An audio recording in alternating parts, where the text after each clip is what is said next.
Cosatu has joined the chorus of voices denouncing the electricity tariff hike.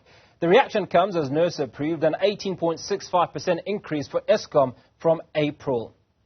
Sizwe Pamla, spokesperson for Cosatu, joins us now. Sizwe, good afternoon. Great to speak to you. I'd like to be a fly on the wall when you have that conversation with your members about this 18.65% increase and how it's going to impact negotiations with the government this year for wage increases. Well, look, it's something that is very obvious. If you look at the price of electricity before the 18% tariff increase, it was unaffordable already. If you look at workers in the public service for this year, they received a 3% salary adjustment, 3% increase. Many workers across the sectors of the economy are not that lucky. They have not received any increase. Now, we were talking about the national minimum wage recommendation of 8%. We are talking about 6 million employed South Africans out of 40. They earn less than 5,000 rand. And then you say you are going to adjust the national minimum wage by 8%, and then you say you are going to adjust electricity, a service that people pay for, but they don't get. You are going to adjust it by 18%. And these very same people are still expected to actually pay out of pocket in terms of sourcing for alternative energy solutions because of load shedding. And then we have a fluctuating fuel price that has gone down for now, but for the better part of last year, it's been unaffordable. And it's not just workers, it's their employers too. We keep talking about small, medium enterprises. You can read the 2030 vision, the NDP, it says, if we are to stand any chance of absorbing the unemployed, we need to promote and support and remove obstacles that stop these businesses from thriving and succeeding. Yet, this is one of the biggest obstacles that suffocate small, medium enterprises.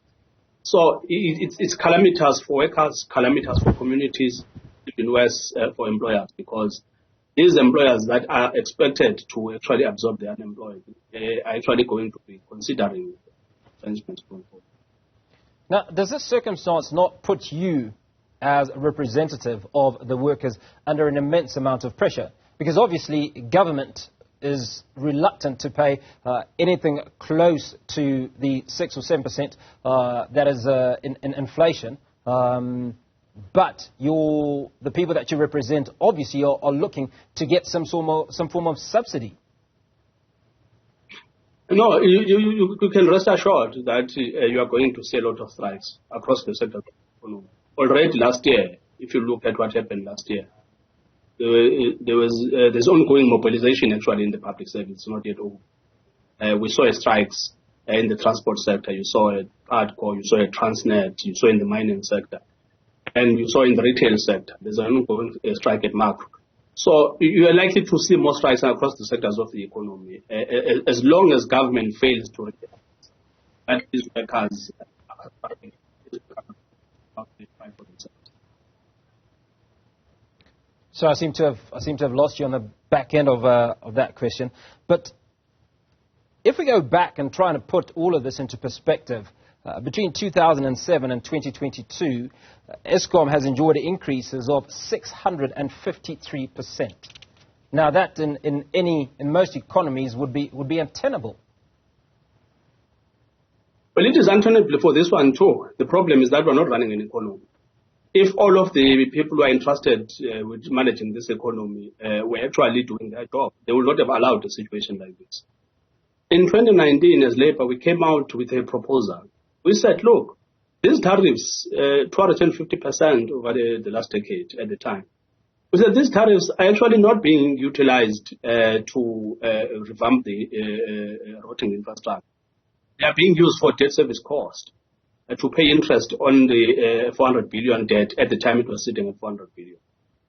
We said we have met with our workers. We have made a presentation to them to say, their retirement savings are invested in this country, and we want them to continue to be invested in this country. For that to happen, we need a thriving economy, and a thriving economy needs a reliable electricity supply. We also said PIC, one of the biggest retirement funds, has borrowed Eskom something like 119 billion rand. If Eskom were to be allowed to implode, that money would be lost. We then said we are prepared to actually convert some of that money into it. We then expect government and the private sector to come on board and contribute so that we can reduce Eskom debt by 200 billion at the time, so that Eskom can have a room to breathe, so that when Eskom collects this money is used to stop load shedding, is used to revamp and expedite the process of revamping the routing infrastructure. The private sector looked at this and said, yes, we agree, it will work. The government endorsed it. We signed it at NEDLEC in 2019. In 2023, we're talking about load shedding. We're talking about two-digit tariff hikes. The government has not done anything to implement something that we all endorsed. They all endorsed. PIC came out and said they have studied the proposal. They agree. They think there's room for this to be implemented. In fact, the sooner the better. So government has not lifted a finger to implement that social contract that we signed. So it makes it difficult really to sympathize with government in this instance, because you start to suspect that they are not actually interested in rescuing Eskom and stopping load shedding. They are more interested in allowing the situation to deteriorate so that later they can come back and say the only alternative that we have is to sell Eskom, as they have previously proposed, unbundling power utilities.